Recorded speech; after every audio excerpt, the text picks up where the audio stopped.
Chegou a cláusula dos tempos. Este é o limiar da eternidade. A terra está deserta.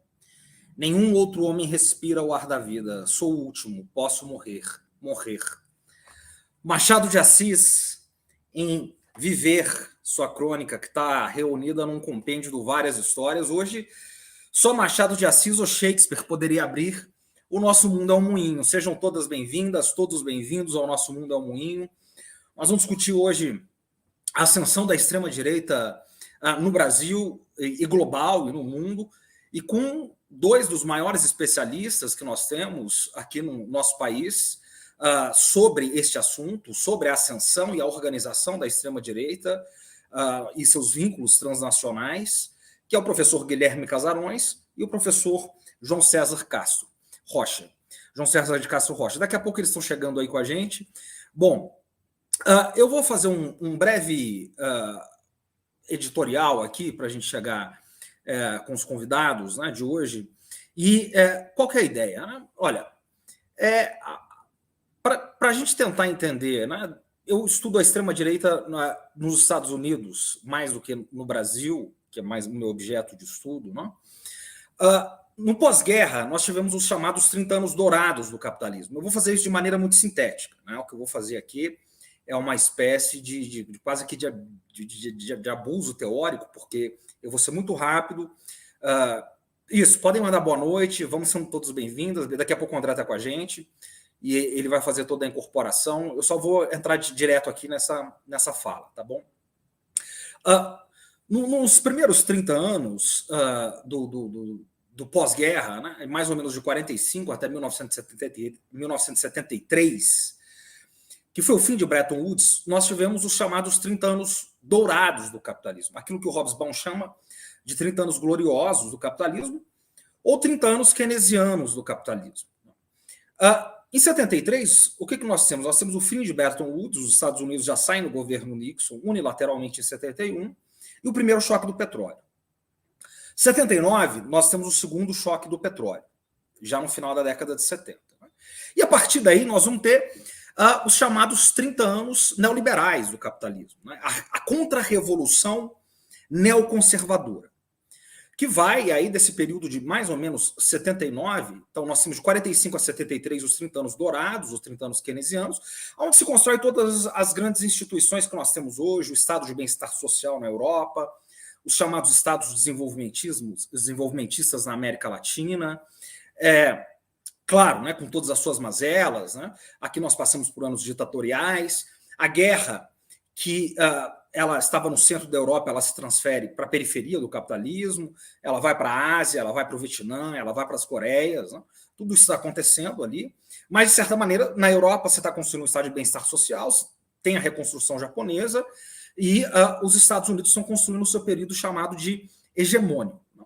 Nos 30 anos posteriores, ou seja, depois de Bretton Woods, né, na retomada neoconservadora, e é aqui que eu quero amarrar as coisas, começar já para a gente entrar no programa de hoje, né, o que nós temos?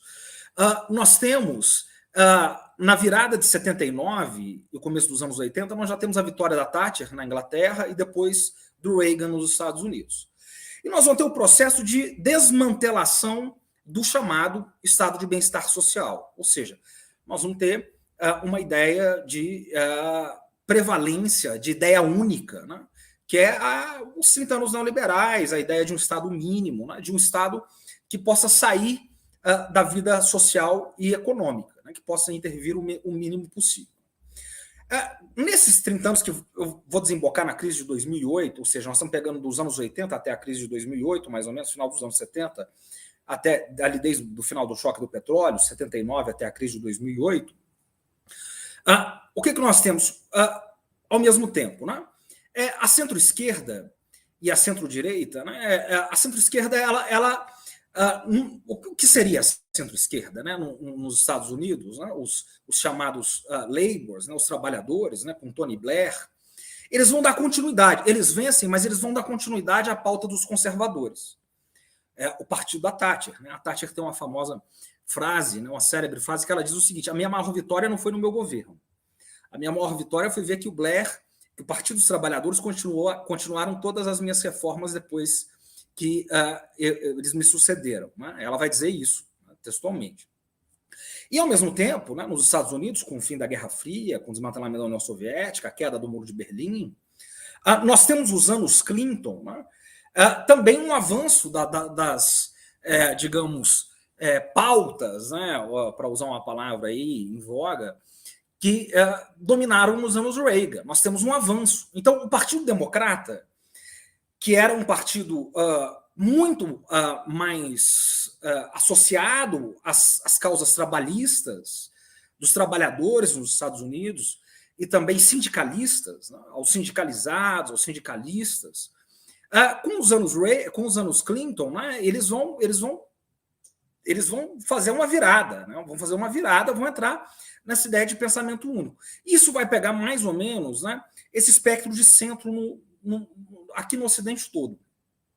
E aí nós chegamos no quê? Nós chegamos na crise de 2008, obviamente, né? Depois de 30 anos de livre mercado, digamos assim. Eu estou fazendo um salto aqui que demoraria, né, muito tempo para a gente chegar nessa qualificação, mas basicamente nós temos isso. Né? Nós temos a crise de 2008, depois desses 30 anos de livre mercado. Né? E o centro, ele não consegue mais responder essas questões, né? Porque ele foi se esmagando ali. Então, o que nós temos depois de 2008? Nós temos 2016, a vitória do Trump, que consegue penetrar digamos, de forma muito, quase que inédita, eu diria, ou mesmo inédita, no partido, ou nos votantes, ou no público do Partido Democrata, que eram os sindicatos, os trabalhadores, as pautas trabalhistas, até porque do outro lado você tinha Hillary Clinton, que era muito identificada com o período Clinton. Então, o Trump ele vai falar direto com essa gente. Ele vai falar, olha, vocês são as vítimas da globalização. O que ele está chamando de globalização são esses 30 anos, que eu acabei de dizer aqui. Mas eu tenho a resposta para vocês. Né? Eu vou retornar isso para vocês. Né? E isso vai ser um modelo, de certa maneira, transnacional para diversos países no mundo todo. Né? Diversas versões aqui na América Latina, com as suas peculiaridades, em outros países da Europa e por aí vai, né? Na Europa Ocidental e Oriental. Itália, Hungria, França, nós vamos ter esses modelos replicados. Mas o que eu quero dizer? Isso faz parte de uma questão estrutural, não é uma questão conjuntural. E depois nós ainda temos a pandemia, que traz mais crise econômica e isola mais os indivíduos. Então, nós temos 3 crises muito fortes, que são a crise de 2008. Né? Depois, a crise da própria democracia, que é o que eu estou retratando aqui. A democracia ela não consegue responder essas demandas sociais, as demandas, sobretudo, sociais. Porque durante 30 anos ela se negou a fazer isso. Ela pura e simplesmente se negou a fazer isso. E depois nós temos a própria crise pandêmica. Então, o centro, de certa maneira, no Brasil e no mundo, ele começou a ser esmagado. Né? E é sobre isso que nós vamos falar hoje. Isso tem a ver com o trumpismo, isso tem a ver com o bolsonarismo aqui no Brasil, tem a ver com outros movimentos que racharam a América Latina no meio. Não? Você pega as eleições aqui na América Latina, o centro ele praticamente ele foi anulado. E claro, no caso do Brasil, você tem um elemento, como em outros casos, que são, digamos, um gatilho para tudo isso, que foi a Lava Jato, a Operação Lava Jato. Então, André, seja bem-vindo, boa noite. Boa noite, Pedro. Boa noite à nossa comunidade. Boa noite para Maria Bernardes, sempre aqui presente, Júnior Almeida, Cristiano Cintrão, Silvia Regina, os que estão assistindo. Lembrar o pessoal de compartilhar, dar o like. Mas vamos acelerar aqui, porque hoje temos 2 convidados fantásticos. Eu quero falar aqui primeiro Guilherme Casarões, que tive o prazer de conhecer uns 10 anos atrás, né, Pedro, quando você me introduziu a ele. E é doutor e mestre em ciência política pela Universidade de São Paulo, mestre em relações internacionais pela Unicamp e professor da FGV e coordenador do Observatório da Extrema-Direita. E também nosso professor João César de Castro Rocha, que eu particularmente gosto muito, eu vou até fazer diferente a introdução dele aqui, Pedro. Em vez de passar o currículo, eu vou pegar as nossas mensagens epistolares que a gente troca, Pedro, também conhecido como WhatsApp. De uma vez, você me mandou, acho que, sei lá, 2020, não lembro direito o ano, 2021, um vídeo do professor João César, e você falando assim, nada se compara a esses 36 minutos do João César.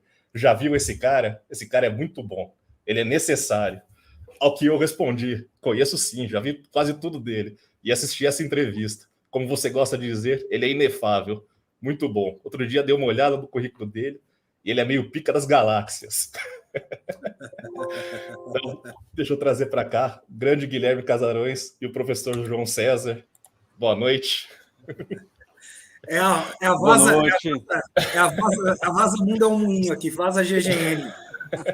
Eu não sabia que o André ia fazer isso. Boa noite. Professor João, professor João César, você é uma referência para todos nós, um dos maiores Muito obrigado. Dos maiores intelectuais públicos que nós temos aí, você e o professor Casarões.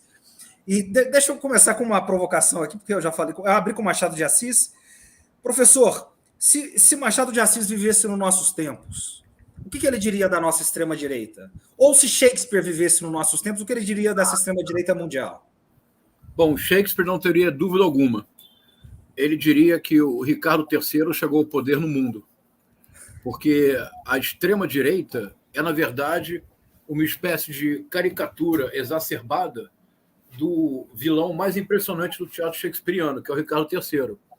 E no teatro elisabetano, o Ricardo III é uma grande novidade, porque ele é o primeiro vilão que se assume enquanto tal.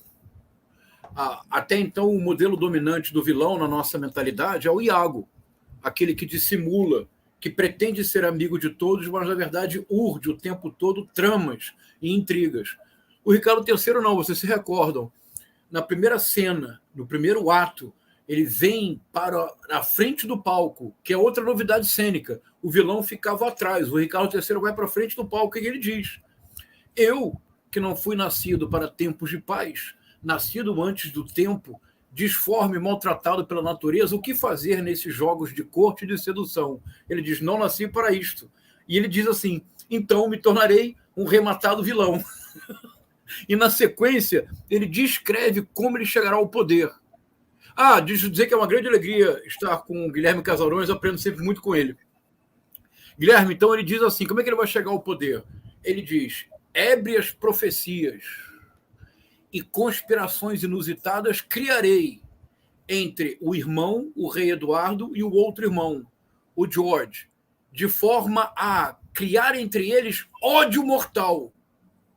Fake news, teoria conspiratória e retórica do ódio. É muito impressionante. Se o Machado de Assis estivesse vivo, ele ficaria escandalizado e ele faria um alerta à nação. Ele diria: calma, o alienista era apenas para ser uma novela. O alienista não era. O doutor Simão Bacamarte não deveria ter se tornado presidente da República. Fantástico, fantástico. Professor, só essa introdução eu diria que já valeria o programa, a gente já podia acabar aqui, mas a gente tem o professor Guilherme Casarões. O Casarões, além de ser uma referência máxima nas relações internacionais, é um grande amigo. A gente deu aula, professor João, muito tempo, e o Casarões é o tipo do professor que na sexta-feira à noite, todo mundo já, né, os alunos ali inquietos, o pessoal ia embora, e as nossas salas ali fechavam eu e ele a faculdade, depois viu o pessoal ainda e ficava ali, porque o Casarões, eu admiro muito ele, porque ele ama o que faz, né? Ele faz bem feito porque ama o que faz com muito amor. Então, além de tudo, tem uma admiração pessoal muito forte. Casarões, muito obrigado, a casa é sua, seja bem-vindo. Por favor, faça suas considerações iniciais, Casarões. Olha, qualquer coisa que eu disser aqui não vai chegar aos pés dessa abertura feita pelo professor João César, que eu admiro demais, aliás, é uma figura que eu acompanho, sobretudo no Twitter, né? Esse momento pandêmico, ele foi curioso porque ele aproximou muita gente por caminhos diferentes e ele permitiu que muitas ideias entrassem em confluência ao longo desse período. E quem estuda extrema-direita, como nós dois, a gente acabou criando uma espécie de comunidade informal e meio solta, assim, de pessoas pensando nesses assuntos e dialogando o tempo inteiro, né? Então, eu começo falando da minha admiração pelo trabalho e pela figura do professor João César, André, que eu já conhecia também há muito tempo, Pedro, meu amado amigo de décadas já, acho que a gente já tem aí uma década de caminhada juntos e de, né, muita cumplicidade intelectual também. Olha, eu cheguei um pouquinho atrasado aqui na transmissão, então eu peguei da metade para o fim da introdução feita pelo Pedro a respeito do capitalismo tardio e dessas transformações que a gente tem vivido hoje no mundo. Mas eu vou muito na linha do que ele coloca. Eu acho que a gente está diante de um cenário global marcado por transformações muito profundas e transformações que, 10 anos atrás, quando elas já estavam em marcha, a gente talvez não tivesse condição de avaliar de maneira clara, com distanciamento devido. Mas quanto mais tempo a gente tem para poder pensar e refletir sobre o que tem acontecido, de 2008, sobretudo, para cá, a gente começa a perceber o tamanho e a profundidade dessas transformações, que são muito mais do que mudanças cosméticas, são muito mais do que mudanças pontuais, alternâncias de poder, seja em nível global, seja em nível doméstico, por exemplo, nos Estados Unidos, como o Pedro comentou. A gente está diante de uma mudança muito profunda da estrutura do sistema, né? E a extrema-direita ascendendo ao poder no mundo, ela, de alguma maneira, reflete essa insatisfação multifacetada das pessoas com relação a esse sistema com o qual elas não mais se identificam, né? Eu acho que a extrema-direita ela se constrói, inclusive, muito num ressentimento e numa frustração muito característicos, né? O professor João César fala da retórica do ódio, né? É muito característico de um sentimento de profunda insatisfação com o estado de coisas e que é canalizado de alguma forma para o mal, né? Para o ódio, para o preconceito e etc. Mas a gente não pode desconectar essa ascensão da extrema-direita global, que, aliás, é o mote, né, da nossa conversa hoje, dessas transformações profundas que a gente vem acompanhando já há pelo menos uma década, um pouco mais do que isso. E eu diria, só para arrematar, que são transformações que se manifestam em vários níveis. A dimensão econômica claramente é um dos indutores desse processo. Mas a gente está mudando também a nossa gerência global, né? O Pedro é um dos intelectuais aí mais prolíficos de uma discussão sobre o declínio americano e que vem se mostrando cada vez mais importante, né, para a gente poder pensar essa mudança na estrutura de poder global e que traz implicações outras para além da economia. Você tem uma dimensão política muito fundamental que decorre dessa transição de poder, se a gente puder colocar assim. Existem questões identitárias que afloram também dessas grandes transformações.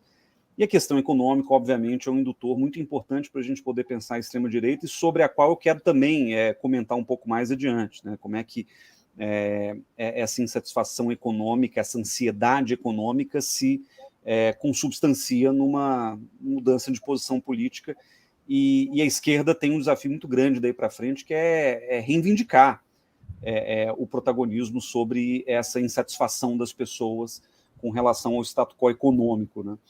Enfim, então acho que tem muita coisa aí para a gente conversar. O tema é fascinante, o tema é angustiante ao mesmo tempo, mas eu acho que temos tudo aí para fazer uma boa conversa. Eu agradeço ao Pedro pelo carinho do convite e pela oportunidade de estar aqui com vocês, conversando com tantos companheiros aí. Estou vendo o Felipe, que foi meu aluno, né? Tenho sempre alguns alunos aí que me acompanham também, então fico super, super feliz também.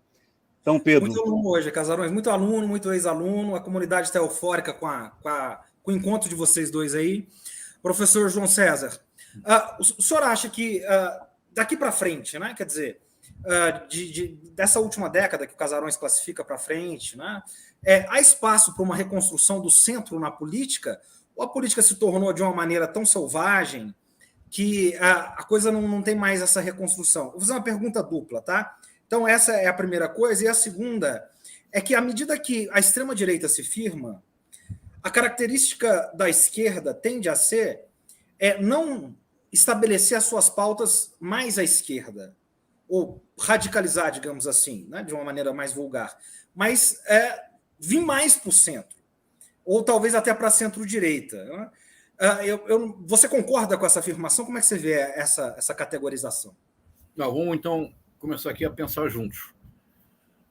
Me parece que o fenômeno político decisivo do século XXI até agora é o avanço transnacional da extrema-direita.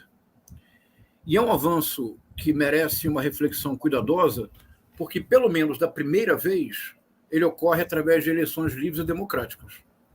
A eleição que o Jair Messias Bolsonaro venceu em 2018, ele efetivamente obteve 58 milhões de votos. E nós precisamos reconhecê-lo com honestidade intelectual, foi o maior fenômeno político da nova República. Eu diria que, como fenômeno político individual, o fenômeno político Bolsonaro em 2018 supera o fenômeno político Lula em 2002. Em 2018, o Bolsonaro não apenas obteve 58 milhões de votos, ele elegeu um sem número de deputados estaduais, federais, senadores e governadores, que fizeram algo inédito. Muitos adotaram o sobrenome Bolsonaro como nome efetivo no Tribunal Superior Eleitoral. O Rio de Janeiro é um caso escandaloso. O governador Wilson Witzel, que era absolutamente desconhecido, que não tinha nenhuma chance, a partir da sua aproximação com Flávio Bolsonaro, ele de 4% derrota o Eduardo Paes no segundo turno. Um senador que apenas era um líder evangélico muito conhecido, mas sem expressão, Harold de Oliveira, a partir de uma campanha massiva de WhatsApp, nos últimos 10 dias da eleição, ele retira do Senado César Maia. Então, o fenômeno político Bolsonaro em 2018, eu repito, para nossa avaliação, nós precisamos reconhecê-lo com honestidade intelectual e com humildade. É o maior fenômeno político individual da nova República. O Donald Trump, em 2016, nos Estados Unidos, dadas as características da votação nos Estados Unidos, ele efetivamente venceu. Ele não venceu no voto popular, mas ele obteve maioria no colégio eleitoral. O Viktor Orbán, e na verdade, não sei se o professor Casarões concordaria, mas me parece que a grande figura da extrema-direita transnacional não é o Trump, não é o Bolsonaro, é o Viktor Orbán. Grande figura que eu digo enquanto capacidade de formular políticas e mesmo de formular conceitos, como, por exemplo, um conceito que o Bolsonaro importou para o Brasil e que nós demoramos a descobrir a matriz, que é o conceito de democracia majoritária. Podemos falar disso depois. Então, o grande acontecimento político do século XXI é que a extrema-direita vence eleições livres e democráticas, pelo menos a primeira. Uma vez que ela chega no poder, o modelo usual é a corrosão interna das instituições democráticas. O caso supremo hoje são Hungria, Polônia, Filipinas, Turquia. São casos paradigmáticos do que pode acontecer. Quase aconteceu no Brasil. Estivemos por um triz. Então, me parece, Pedro, eu pensaria de maneira contraintuitiva. Hoje, no cenário político, especialmente no brasileiro, é desesperadoramente necessário que nós voltemos a ter um partido forte de centro e um partido forte de direita. Porque o bolsonarismo, a extrema-direita no Brasil, canibalizou todo um campo político. Canibalizou o campo do conservadorismo, e o bolsonarismo não é conservador, ele é reacionário, ele é perennialista, ele nada tem de conservador. Canibalizou o campo do liberalismo pela figura patética do Paulo Guedes, dando o aval para o horror que nós vivemos, e é evidente que o governo Bolsonaro, que o bolsonarismo não tem nada de liberal. Basta ver que agora a solução bolsonarista era pedir a intervenção das Forças Armadas, o que é o oposto de qualquer liberalismo. Então, hoje no Brasil, quem desesperadamente tem que se afastar do bolsonarismo não é a esquerda. A esquerda está no poder. Quem tem que se afastar do bolsonarismo é a direita e o centro e a centro-direita. Nesse sentido, me parece, Pedro, estou pensando em voz alta, que dada algumas características da sociedade brasileira, que hoje a Frente Ampla precisa tornar-se de maneira muito clara um governo de centro-esquerda. Isto é, depois dos 4 anos da arquitetura da destruição Bolsonaro, a reconstrução do país só será possível se nós enfrentarmos de maneira intelectualmente honesta e com coragem os grandes nós górdios da República Brasileira. Tutela militar, domínio de uma elite financeira, desigualdade que não se resolve e, dentro dela, problemas que precisam de uma vez por todas ser enfrentados, como, por exemplo, o racismo. Então, nesse sentido, me parece que hoje a tarefa política é que a direita e o centro-direita se recompõem como forças autônomas. Que nós tenhamos um partido de direita legítimo, que tenhamos um partido de centro-direita, um partido liberal, e que o bolsonarismo fique isolado no seu campo. E um governo como o da Frente Ampla, creio que só terá oportunidade de desenvolver o que prometeu se tornar de maneira decidida um governo de centro-esquerda. Isso para esquentar a conversa. Perfeito. Professor Casarões, uma pergunta nesse sentido, né? Você acha que também a esquerda, à medida que a centro-direita ela se estabelece, a centro-esquerda ela tende a ceder as pautas dela mais ao centro, ou mais à centro-direita, ao invés de fixar as suas bases? E também fazer uma pergunta dupla aí. Fala um pouco também dessas conexões, você que estuda isso de perto, transnacionais, desses tentáculos transnacionais da extrema-direita no sistema mundo. Bom, primeiro eu quero agradecer essa primeira fala do professor João César, com a qual eu estou totalmente de acordo. Então, deixa eu puxar e tentar construir em cima do que ele já apresentou aqui. Viktor Orbán, um fenômeno eleitoral. Mais do que isso, né, professor João César, é um sujeito que é primeiro-ministro com uma pauta liberal, deixa de sê-lo, volta primeiro-ministro com outra cara completamente diferente e se perpetua no poder, com um receituário que vai ser o paradigma de todos os outros líderes autoritários de extrema-direita aí para frente, que é que eles chamam de court packing nos Estados Unidos, que é basicamente você moldar a Suprema Corte de acordo com seus interesses políticos partidários ou ideológicos, eleição de um parlamento majoritário e a construção, como o professor João bem colocou, de uma democracia que o Orbán chama de liberal ou majoritária e que basicamente se traduz na ideia de que a democracia ela é para a maioria que elegeu aquele governo. E só, né? É uma democracia que não comporta a diversidade, não comporta os freios e contrapesos do paradigma democrático ocidental. Quer dizer, e o Orbán ele conseguiu construir um modelo de ocupação dos espaços políticos, midiáticos, de ocupação de um campo ideológico que envolve o sequestro, né, de um campo mais amplo, né, de centro-direita na Hungria, transformando a política húngara numa espécie de autocracia validada periodicamente por eleições, em que há oposição, mas é uma oposição com muita dificuldade de se articular, é uma oposição que ela se fragmenta, ela não conseguiu, no caso húngaro, salvo pequenas eleições, por exemplo, como a eleição para Budapeste, um tempo atrás, ela não consegue se articular numa frente ampla, porque aí também existe um problema da fragilidade político-partidária do país, e isso transforma a Hungria num modelo que é declaradamente o modelo do ex-presidente Bolsonaro, dos seus filhos. Eu me lembro do episódio, professor João, o Eduardo Bolsonaro foi à Hungria em 2019 e ele faz um discurso, naquele inglês meio macarrônico, dizendo que estava muito feliz de estar na Hungria, porque a Hungria tinha ensinado ao mundo como combater a ditadura do politicamente correto. Então é muito simbólica essa fala, porque ele mostra ali uma apreciação pela Hungria e, ao mesmo tempo, direciona claramente o alvo que ele quer destruir, que ele chama de ditadura do politicamente correto, mas que, no limite, é o que a gente entende justamente por pluralidade, por diversidade, por freios e contrapesos democráticos e assim por diante. Então, o Trump, quando chega ao poder em 2016, a gente já tinha 6 anos de experiência húngara da construção de um regime democrático e liberal, digamos assim. E eu diria que o Trump ele tem uma vantagem que também o qualifica como um fenômeno. Eu acho que o João colocou isso muito bem ao falar do Bolsonaro, porque o Trump ele não vence no voto popular, o que nos Estados Unidos, infelizmente, não importa, importa pouco, mas o Trump ele conseguiu uma vitória maiúscula nas primárias republicanas entre 2015 e 2016, desbancando nada menos que 16 concorrentes ao longo de uma trajetória de poucos meses.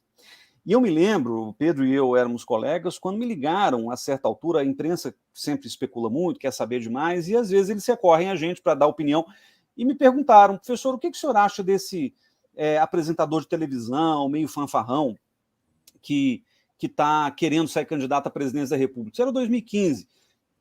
E eu falei, olha, eu acho que o Trump não tem a menor chance de ganhar nada nos Estados Unidos por razões que a gente conhece, históricas. Por exemplo, o Ross Perot foi um candidato muito, muito rico, né, bilionário do Texas, que tentou 2 vezes a candidatura independente em 92, 96, e né, a gente sabe que nesse sistema bipartidário americano a coisa não funciona assim. Da mesma forma, o Trump dificilmente conseguiria a autorização do Partido Republicano, que é muito hierarquizado, é muito conservador dentro das suas estruturas, e tinha gente ali de alta estirpe, digamos, a começar pelo Jeb Bush, ex-governador da Flórida. Então a chance de o Trump ganhar é muito pequena. E aí, claro, ao longo dos meses seguintes eu fui me arrependendo da minha fala, justamente porque eu percebi a certa altura que a gente não estava diante de um fenômeno normal, né? Quer dizer, os parâmetros de normalidade estavam completamente mudados, a começar pelo fato de que a gente já não podia falar mais de estruturas político-partidárias sólidas que pudessem evitar um maluco como aquele chegando ao poder nos Estados Unidos. Mas eu acho que a gestão Trump, ela teve uma característica, ela foi muito atabalhoada, né? Ela foi muito ruim do ponto de vista até da organização partidária. O Trump ele tinha uma conexão muito forte com o seu eleitorado, né, fanatizado, radicalizado, mas ele teve uma dificuldade muito grande de adequar o discurso radical, né, que hoje representa o trumpismo, às dimensões institucionais de uma democracia que é muito antiga e que preza, portanto, por essa estrutura institucional. Então, acho que o experimento americano, e concordo contigo, João, ele é menos referência para o que a gente está pensando no Brasil, porque, a rigor, a capacidade que o Bolsonaro teve de desmontar estruturas muito fundamentais da República Brasileira, de matar a nova República nesse processo, infelizmente, nos aproxima muito mais da Hungria do que dos Estados Unidos, né? O Bolsonaro ele conseguiu avançar em certas táticas de ocupação de espaços políticos. E, de novo, valendo-se justamente desse fenômeno que ele foi.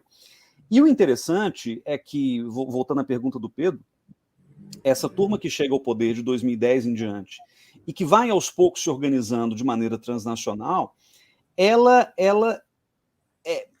construiu mecanismos importantes de financiamento, né, nesse processo. Eu vi que alguém perguntou no chat também, quem financia?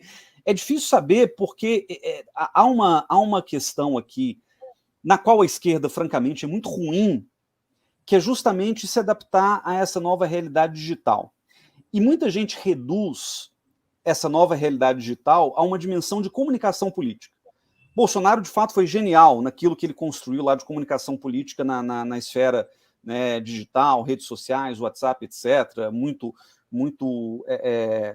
inspirado aí pelo Carluxo e pelo Steve Bannon e etc., mas a gente se esquece de falar do outro lado dessa equação, que é o mundo digital, que a extrema-direita ocupou de maneira magistral ao longo dos últimos anos, ele permite formas difusas de financiamento. Os famosos superchats, que todo mundo hoje usa, né, foram a porta de entrada para muitos desses grupos que começaram a capitalizar em cima de fake news deliberadamente, assim, ganhando dinheiro em cima de mentiras que um grupo cada vez maior de brasileiros queria ouvir, né? Aquela Bárbara Te Atualizei, Gustavo Gaia, gente que foi eleita, inclusive, deputada agora, né, nesse novo impulso aí bolsonarista de 2022, muita gente construiu suas carreiras políticas sendo financiados pela estrutura digital. E o MBL vamos dizer, pioneiro nisso, né? Lá em 2014 eles já começaram a fazer isso, souberam lidar com isso muito bem. O Bolsonaro acho que aprimorou um pouco isso. O Olavo já fazia isso, na verdade, nos anos 2000, né, de uma outra forma. E essa capacidade de financiamento digital, que é difuso, mas que é massivo, de alguma maneira viabiliza a existência dessa extrema-direita, pegando um ponto que o João falou também, sem partido político. Ou seja, os caras conseguem dispensar financiamento partidário, fundo eleitoral e etc., porque eles encontram formas alternativas de financiamento e que muitas vezes vêm de fora. Porque é isso, no meio digital, você não passa recibo, você não coloca seu CPF, CNPJ, a coisa circula de um jeito um pouco diferente, né? E aí a gente começa a identificar, isso é muito interessante, grupos muito bem definidos, sobretudo de orientação religiosa, que vão transnacionalizar esse dinheiro para os grupos radicais de extrema-direita em vários lugares do mundo. Tem um grupo, por exemplo, chamado Ordo Iuris, polonês, que financia vários grupos católicos tradicionalistas ou integristas católicos que circulam por aí. Tem grupos evangélicos nos Estados Unidos, né, aquele grupo que está ligado ao Descenda aqui no Brasil, né, que também tem redes importantes de financiamento e que vão financiar outros grupos, que não necessariamente são os mesmos que o Ordo Iuris financia, mas que estão ali circulando. A própria Tradição Família e Propriedade, a TFP, né, um movimento antigo no Brasil, conservadoríssimo, né, católico, tem aí as suas vertentes internacionais também de financiamento. Então é muito interessante a gente começar a perceber como que essas redes transnacionais, eu não chamaria de orgânico, mas elas possuem uma organização relativamente estruturada. Não é orgânica porque não se trata de um sujeito que vai lá e bota um dinheiro porque gosta do fulano, mas existe um plano por trás.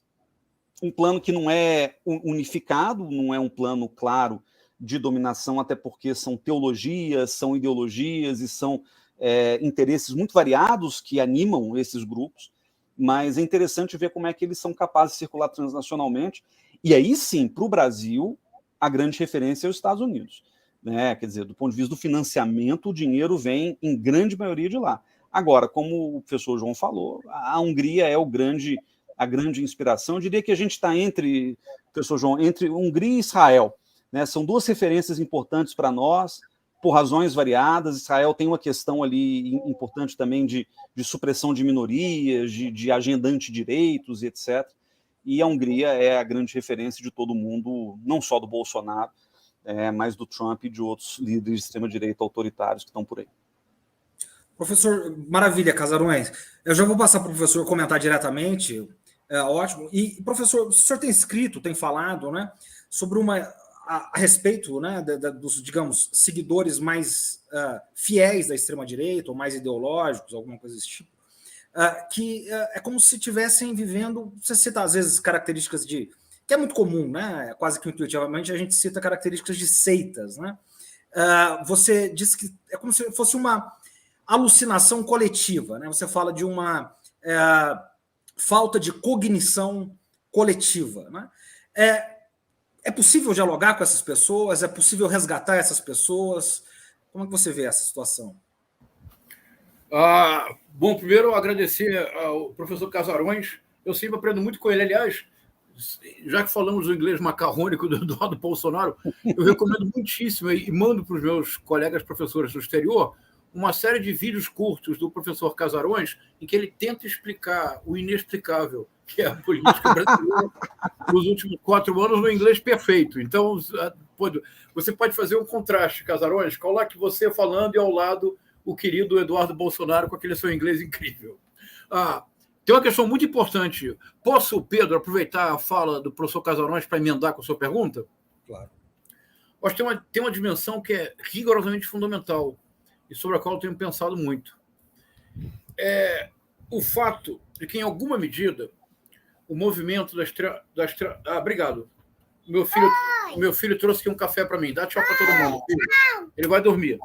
Boa noite, filho. Se ele não der tchau, fica sossegado. Arrebatou o chat agora. Filho. Na década de 20 e 30, o avanço do nazifascismo seria inconcebível sem a apropriação que o nazifascismo fez do cinema, do rádio, sobretudo, e do sistema moderno de microfonia. Na nossa imagem mental inconsciente, quando nós pensamos em Hitler, nós pensamos num homem-ilha cercado de microfone por todos os lados, não é verdade? Sem esse sistema moderno de comunicação, aqueles comícios multitudinários de Mussolini, do Hitler, seriam impossíveis. Em alguma medida, no século XXI, a extrema-direita mimetiza esse gesto. A extrema-direita se apropria do que é de mais moderno em termos de comunicação, que é o universo digital e as redes sociais. Mas eu acho que é mais. Eu vou propor aqui a hipótese, para pensemos, é a hipótese mesmo. Eu tenho pensado nisso recentemente. É que entre a extrema-direita e o universo digital há um conjunto de afinidades estruturais muito inquietante, mas que eu não creio que tenha sido deliberadamente planejado. E por isso mesmo o resultado é ainda mais forte. Veja, 3 elementos básicos. Todos nós concordaríamos, creio, que sem um sistema de exclusão sumário, o universo digital seria impossível. Isto é, o fluxo de informações ininterrupto é de uma ordem a tal ponto, não apenas sobre, mas desumana, que se não houvesse um sistema simples de exclusão de dados, nós não seríamos capazes de sequer abrir o Google ou qualquer espécie de internet. Vocês concordariam com isso? Que é o algoritmo. Quer dizer, o algoritmo é mais do que isso, é mais complexo, mas, em última instância, o algoritmo é um dispositivo de exclusão permanente. É simples, é 0, 1, é sim e não. Somente por isso a internet é possível. É possível que haja um fluxo sobre-humano, desumano de dados, porque, no fundo, nós não somos expostos aos dados da internet. Nós somos expostos a uma fração mínima parcelada por um algoritmo que nos reduz às nossas primeiras interações aleatórias com o aplicativo. De acordo? Perfeito. Segundo ponto, sem o qual o universo digital é incompreensível. Dada essa mesma quantidade inimaginável de dados, um problema que não é inédito, mas que se tornou agudíssimo, é a economia da atenção. A oferta é tão grande que só há uma forma de você se tornar visível e talvez audível na internet e nas redes sociais. A sua mensagem tem que ser sempre com decibéis muito elevados. A agressividade, a virulência, a polêmica, a agressão não são traços morais ou psicológicos, são traços funcionais, são formas de marcar uma diferença num oceano de competição. Vocês concordariam com isso? Por fim, o universo digital produziu o que talvez seja, nós ainda não temos essa percepção clara, porque nós estamos, como diria o Guimarães Rosa, no meio do redemoinho, e a travessia sempre é perigosa. O universo digital talvez tenha produzido a mais radical revolução econômica da história do capitalismo. Não é casual que hoje, entre os 10 homens mais ricos do mundo, ou eles são diretamente oriundos da economia digital, ou se associam fortemente à economia digital. Eu me refiro ao e-commerce, à economia digital. Vocês estariam de acordo com esses 3 elementos estruturais do universo digital? Sem nenhuma pretensão de originalidade ou de ser exaustivo, só para pensar numa dinâmica. Agora vejam, a extrema-direita. A visão do mundo da extrema-direita é algorítmica. Mas o que é a democracia majoritária do Viktor Orbán, se não um sistema permanente de exclusão? Porque se para nós a democracia é um sistema político que salvaguarda o direito das minorias, e por isso todo o parlamento democrático, as minorias parlamentares têm em todos os parlamentos um regime que é o da obstrução. Caso contrário, o parlamento não teria sentido, porque o partido que vence a eleição passaria todas as suas leis. Mas para a democracia majoritária do Viktor Orbán, é como o Bolsonaro disse na campanha de 2018 e repetiu em 2028, naquele seu português peculiar. As minorias se adequam, que é uma maravilha isso, né? As minorias se adequam ou desaparecem. Quer dizer, é uma coisa impressionante. É a democracia majoritária do Viktor Orbán. O modelo é a Hungria. É mais Orbán e menos Trump. Então, a visão do mundo da extrema-direita é algorítmica. Qual é a linguagem que a extrema-direita lança a mão? Como a extrema-direita é profundamente associada ao universo digital, e o professor Casarões já adiantou o que eu estou pensando ao mencionar o MBL. O MBL introduz na política brasileira o meme, a memética, como uma forma específica muito efetiva de ação política na era digital. A linguagem da extrema-direita é agressiva, virulenta, não é nem sequer polêmica, é sempre no sentido da destruição da reputação. Deputados como Nicolas Ferreira, Gustavo Gaia, que são figuras claramente pré-civilizatórias, somente existem porque destroem reputações 24 horas por dia. Por fim, a extrema-direita ela radicalizou a ação política porque a extrema-direita monetizou no varejo a ação política. O professor Casarones também mencionou esse ponto que me parece fundamental. Eu brinco dizendo que o bolsonarismo, nós somos injustos quando nos referimos à perda de empregos no bolsonarismo. Eles criaram uma profissão nova no Brasil, que é o MEI, que é o microempreendedor ideológico. Te atualizei, a Bárbara, é uma MEI. Ela é uma microempreendedora ideológica. O Gustavo Gayer, que hoje é deputado federal, teve votação expressiva em Goiânia, era um MEI, era um microempreendedor ideológico. Alan dos Santos, MEI, microempreendedor ideológico. A extrema-direita despolitiza a polis pela monetização da política no varejo. Um único exemplo, eu paro. Um único exemplo.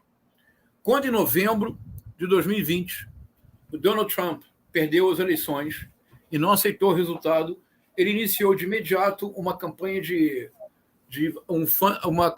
arrecadação de fundos, porque, segundo ele precisava de dinheiro para contestar o resultado das eleições. Entre novembro e janeiro, a revista Forbes fez um cálculo de quanto ele havia arrecadado. Isso se encontra na internet, basta colocar a revista Forbes, janeiro, arrecadação do Donald Trump. Acreditem, 200, em 60 dias, 255 milhões de dólares. Casarões, qual é a indústria que tem faturamento líquido em 60 dias de 255 milhões de dólares? Pela legislação americana, que o Pedro e o Guilherme conhecem muito mais do que eu, pela legislação americana, se você faz uma campanha de fundraising sem objetivo específico, você usa o dinheiro como você quiser, é livre de imposto. A razão pela qual o Steve Bannon foi preso é porque o Steve Bannon arrecadou fundos numa campanha chamada We Build the Wall. Então, qualquer dinheiro que você arrecadou, o fundo, o objetivo é bem específico. Nós construímos um muro entre México e Estados Unidos. O Steve Bannon fez rachadinha, ele utilizou o dinheiro para pagar despesas próprias, foi preso. Só não está na prisão porque ele recebeu o indulto presidencial do Donald Trump para este roubo. Veja, 255 milhões de dólares em 60 dias. Então, enfrentar a extrema-direita, me parece, é preciso dar um passo atrás e compreender se o que eu falei faz sentido. Isso ajuda a compreender a força incrível eleitoral da extrema-direita. A extrema-direita leva para o campo da política o alto nível de engajamento das redes sociais. Pedro, André, Guilherme, não é só a esquerda, nenhum campo político está preparado para enfrentar essa avalanche. Seria a minha proposta de reflexão para escutá-los. Bom, eu diria que é uma mistura de fantástico com preocupante e deprimente, né, André? Um pouco. Por favor, coloca a nossa comunidade aí. Vamos lá, que vários comentários aqui, perguntas, né? Deixa eu primeiro agradecer aqui ao Adilson Barbosa, que nos doou aqui R$10. Não está perto, tá longe dos 250 milhões de dólares do Steve Bannon, mas estamos chegando lá. Francisco Cisco também, que R$10 no superchat. Silvia Regina também, dando R$58. E, bom, as perguntas, né? Temos aqui o Júnior Almeida, que vocês já responderam, né? Quem financia a extrema-direita, de onde veio o dinheiro do MBL. Aliás, o Júnior Almeida mandou um monte de pergunta aqui. A extrema-direita hoje é a expressão do imperialismo americano ou ela está desvinculada do Estado Nacional? Tem também a Kátia Santos. O que podemos esperar dos Estados Unidos no combate à extrema-direita? Maria Bernardes, também sempre aqui presente. Vocês acham que o Trump pode voltar ao poder? Essa aqui é difícil, ainda Marli Tavares. Essa aqui eu quero ver quem é que vai responder. Economicamente, a médio e longo prazo, seria possível evitar o confronto das classes sociais e mercado? Diante das mudanças climáticas, a superpopulação, recursos naturais e instituições viciadas. E o Felipe Porto, como vocês avaliam o capitão político da Michelle Bolsonaro? Por fim, mais uma pergunta do Júnior Almeida também. Bolsonaro e Trump conseguiram algo muito difícil, não se reeleger. É possível a extrema-direita manter o poder político na democracia liberal, acentuando a política neoliberal? E essas foram as perguntas que tivemos para os nossos convidados, Pedro. Professor Casarões, a gente, infelizmente, está caminhando já para a parte final. Eu vou passar para você fazer um bolo aí dessas provocações aí, bem mineiro. O capital político da Michelle Bolsonaro é tão grande que ela conseguiu fazer do Carluxo um pai de família. Essa é a mais recente fofoca da esplanada do B, né? Então tem aí parabéns, aliás, ao Carlos Bolsonaro, né? O pai mais recente aí da República. A Michelle Bolsonaro tem um apelo enorme, né? Porque ela tem uma ligação muito íntima, muito umbilical com o movimento evangélico e algumas igrejas em particular. E o fato de ser mulher acaba blindando não só Michelle Bolsonaro, como também Carla Zambelli e outras representantes do bolsonarismo, da crítica à esquerda, que, por exemplo, a extrema-direita seria misógina e etc. De fato, dentre os 99 deputados eleitos pelo PL na esteira do bolsonarismo, foram muitas mulheres. Eu acho que o PL foi o partido que elegeu mais mulheres no parlamento. Então é isso, né? De alguma forma, a Michelle Bolsonaro ela tem esse apelo e ela tem muito mais vitalidade que o marido, assim, aparentemente, né? Diante dessa última eleição, a gente começa a perceber aí uma capacidade que ela tem de se articular, inclusive politicamente. Tem muita coisa fascinante aí nas perguntas, e eu queria pegar uma em particular, que é justamente essas transformações do mercado e como é que isso gera tensões permanentes entre trabalhadores e patrões, né, entre estruturas aí do capitalismo.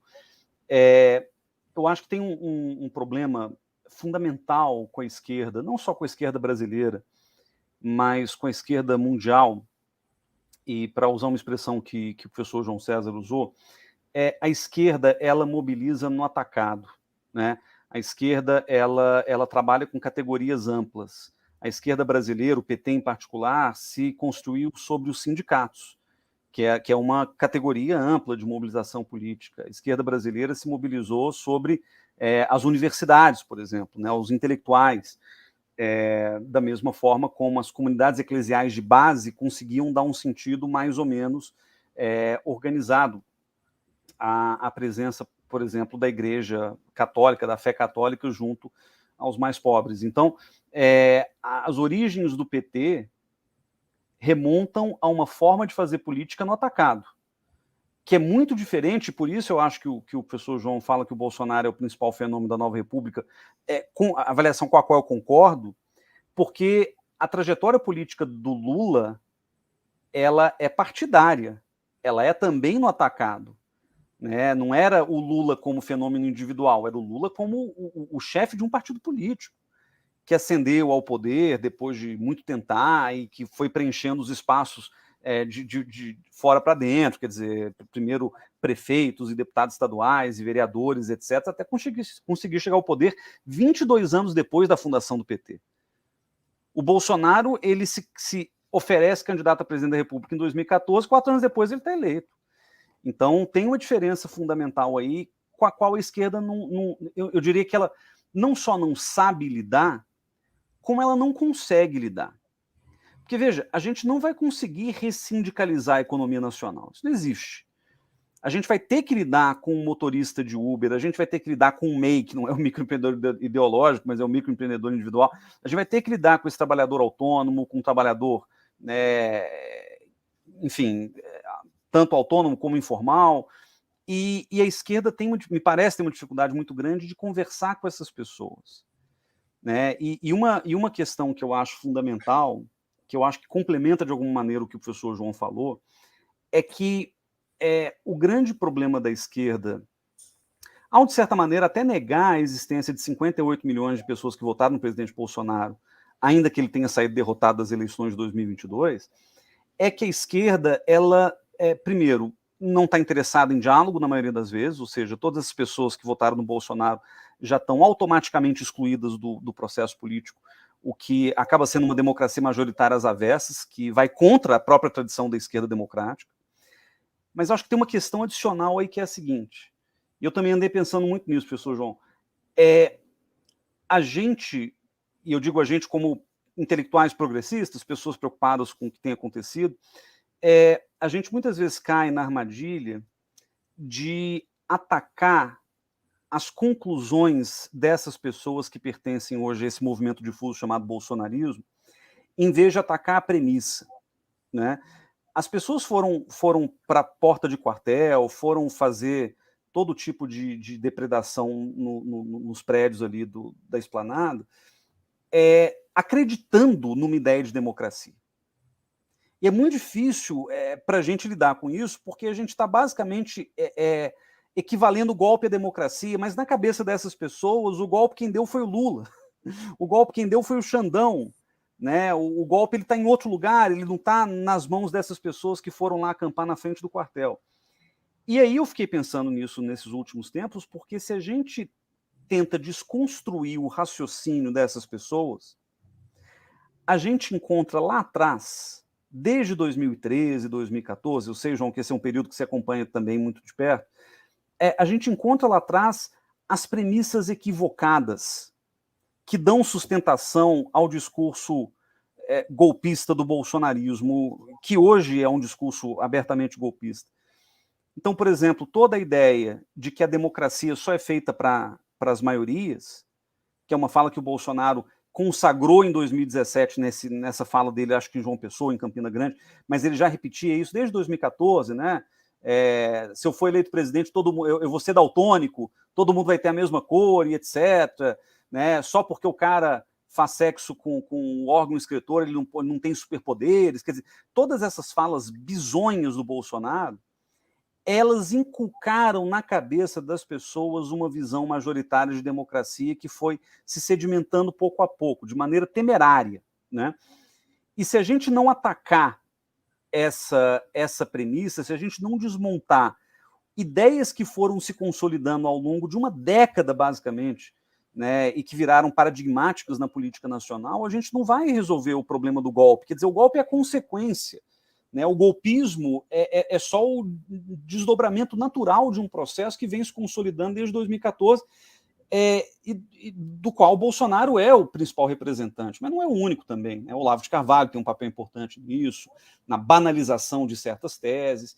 Então, eu acho que como intelectuais públicos, principalmente, um dos desafios que a gente tem é justamente pensar em como dialogar com essas pessoas, justamente atacando as premissas equivocadas, mas não batendo nas pessoas porque elas chegaram a conclusões erradas sobre a realidade, porque essas conclusões elas decorrem naturalmente de um problema anterior. E é nesse problema que eu acho que a gente vai ter que insistir como esforço de conciliação daqui para frente, né? De como falar com as pessoas a partir de parâmetros comuns de diálogo. Parece que se perderam esses parâmetros comuns, né? No fim das contas, acho que o grande problema hoje que a gente vive, não só nos Estados Unidos, para responder a perguntas que foram colocadas, mas no Brasil também, é que a sensação que se tem muitas vezes é que a gente está vivendo em realidades paralelas, né? No Brasil paralelo, literalmente, né? Então, o diálogo ele é difícil, mas o diálogo ele é possível na medida em que a gente consiga entender qual é a origem, né, dessas distorções sobre a realidade e como trabalhar com elas, seja pela educação, seja pela comunicação política. Eu acho que o governo tem um papel fundamental nisso, né, como agente de desradicalização, mas essa vai ser uma tarefa, se não para os próximos 4 anos, eu diria para a próxima geração, talvez. Professor João, nós vamos para a última pergunta e eu vou pedir para você ser telegráfico. Lamentavelmente, eu detesto isso, mas é uma imposição de cronos, né, digamos assim. E é uma pergunta muito simples, portanto, né? Qual que é o maior desafio do governo Lula nos próximos 4 anos? Bom, pedir para um professor ser telegráfico é um paradoxo, mas vamos lá. O maior desafio do governo Lula, me parece, no plano do que o professor Casarões terminou de dizer, é conciliar perspectiva generosa e perspectiva rigorosa. Isso de imediato. Isto é, perspectiva generosa. Dos 58 milhões de votos do Bolsonaro, eu diria que apenas uns 15 milhões, no máximo 20, são de bolsonaristas tucur, com os quais não há diálogo possível. Se alguém defende Carlos Alberto Brilhante Ustra, eu me levanto e vou embora. Não tem diálogo. Eu apenas posso esperar que a lei haja de acordo com a legislação. Não tem diálogo. Mas, com 40 milhões, no mínimo, com 40 milhões de pessoas que votaram no Bolsonaro, eu proponho para a nossa reflexão que não são bolsonaristas nesta acepção, são eventuais eleitores de Bolsonaro, que em eleições passadas votaram no presidente atual Lula e na ex-presidente Dilma, ou a conta matematicamente não fecha. Com esses que são eleitores eventuais do Bolsonaro, perspectiva generosa. Abrir canais de diálogo, não apontar dedos, aproveitar toda a brecha para retirá-los dessa dissonância cognitiva coletiva, dessa midiosfera extremista na qual ainda hoje são reféns. É possível. Mas como assim? Trump perdeu em 2020, Bolsonaro perdeu em 2022. Uma margem apertada, mas é possível ampliá-la. Só será possível fazê-lo substituindo a retórica do ódio, que vê no outro o inimigo a ser eliminado, pela ética do diálogo, que é o que nós estamos fazendo agora. Perspectiva generosa. No curtíssimo prazo, eu só vejo uma alternativa. É a perspectiva rigorosa. Isto é, quem efetivamente teve atitudes golpistas, apoiou os atos terroristas do dia 8 de janeiro, tem que pagar, precisam ser processados, o devido processo legal precisa ser respeitado, mas terão que ser condenados.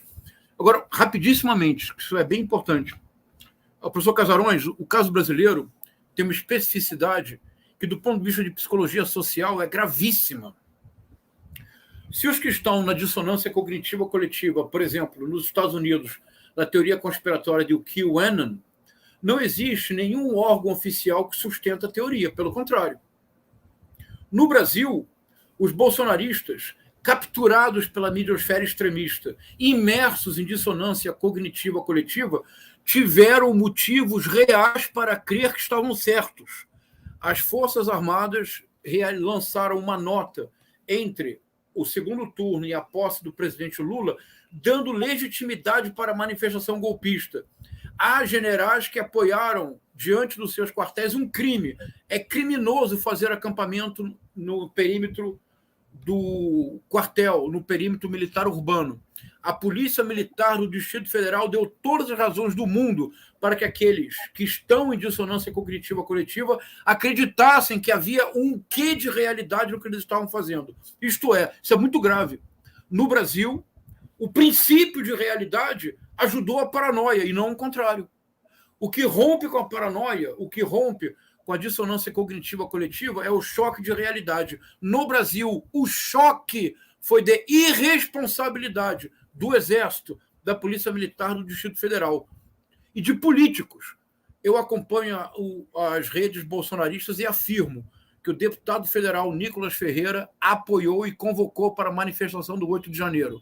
Eu afirmo que o deputado federal Gustavo Gayer apoiou e convocou para as manifestações do 8 de janeiro. Não podem ser deputados num parlamento se apoiam atos golpistas e terroristas. O desafio enorme dos primeiros 6 meses, Pedro, é conciliar perspectiva rigorosa com perspectiva generosa. Dessa conciliação depende que o governo da Frente Ampla disponha de 3 anos e 6 meses para tentar reconstruir as bases do país que foram destruídas pela arquitetura da destruição bolsonarista. Que fantástico. André. Opa! Para finalizar aqui, nosso quadro. Depois dessa aula dos 2 professores aqui, eu tô quase acendi um cigarro aqui, eu nem fumo. Bom, agradecer primeiro, pessoal, todo mundo que participou aí. Agradecer até de novo aqui o Adilson Barbosa, que mandou mais R$10 aqui pro superchat para nós. Todo mundo que participou, Júnior Almeida, Maria Bernardes, Kátia Santos, Francisco Cisco também deu R$10, Silvia Regina, todos que participaram, Ana Soares, todos que participaram do chat aqui. Muito obrigado pela participação. Então, vamos lá, nosso quadro de dica cultural, né, Pedro? Convidar o pessoal também a dar a sua dica cultural no chat aí. Eu tenho 2 com o professor João César, é até difícil dar dica cultural, né? Então, por isso eu vou dar 2 hoje. Uma é esse livro aqui, ó, que alguém escreveu, ó. Guerra Cultural e Retórica do Ódio, do professor João César. Muito bom. Explica muita coisa.